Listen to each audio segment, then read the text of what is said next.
bersih dan tidak dipotong lagi. Loh, kalau bensin kita bagaimana? Masa Gojek yang belikan? Kan nggak mungkin lah Gojek belikan. Gojek yang hitung keuntungan aja. Iya. Ya kan? Terus yang dimaksud bapaknya? Ya, kan kita operasional pakai uang nyata. Ya kan, menggunakan modal. Saya bilang menggunakan modal. Sepeda motor, bensin, otomatis perut kita sendiri, minum kita sendiri. Itu kan operasional juga. Kalau dalam perusahaan namanya UMT, uang makan transportasi. Nah, kan kita nggak dapat, kan biaya sendiri. Otomatis pendapatan 200 kan masih belum bersih. Nah, belum lagi 5.000 itu kita kerja. Kalau sampean sebagai karyawan Gojek, sampean kan kerja 8 jam, ya kan, digaji full dalam satu bulan, ya kan. Kita kerja lebih dari 8 jam.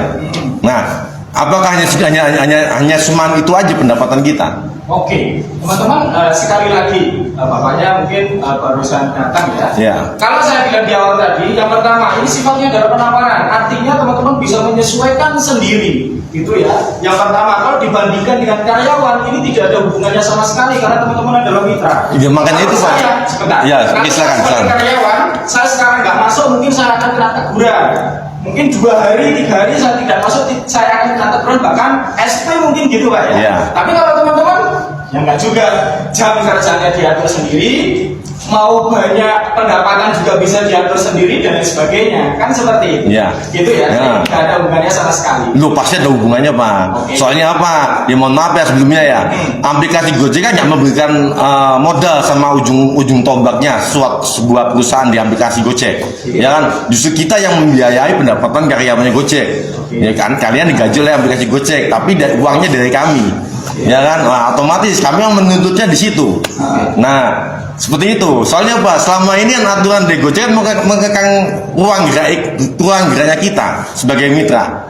Nah, sedangkan mitra itu seakan-akan itu ditindas di lapangan, nggak punya hak sama sekali untuk berbicara, menyampaikan usulan, menyampaikan pendapat, tak begitu gitu.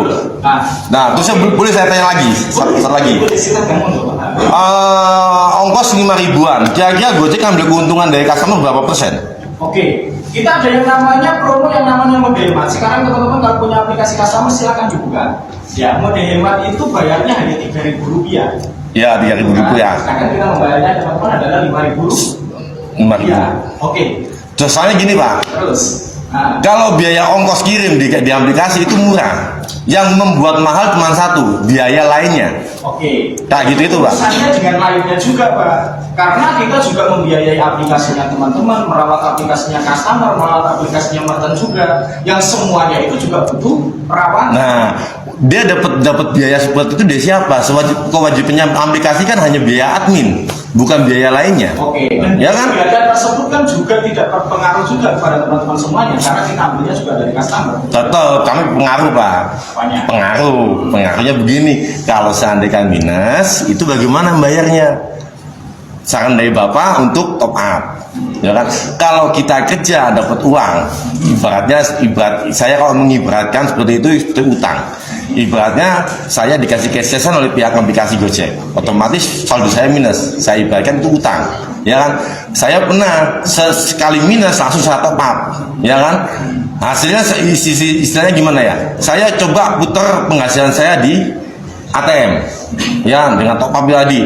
Saya top up di ATM, loh, kok hasil saya cuma segini dari sekian orderan, pendapatan di aplikasi sama di rekening saya beda jauh. Loh, kok tambah tekor? Kesalahannya di mana? Kayak gitu itu. Oke.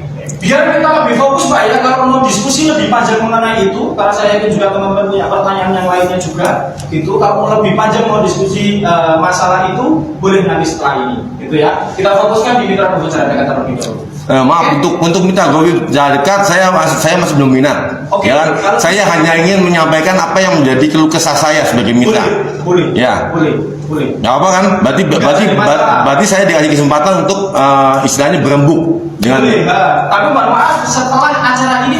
Nggak apa-apa, saya tunggu. Ya, oke. Boleh di luar terlebih dahulu kalau memang benar-benar tidak minat. Oke Pak? Berarti saya nggak boleh mengikuti. Nggak boleh. Oke, siap, saya tunggu. Siap. Oke, saya makasih atas waktunya. Sama-sama Pak. Oke.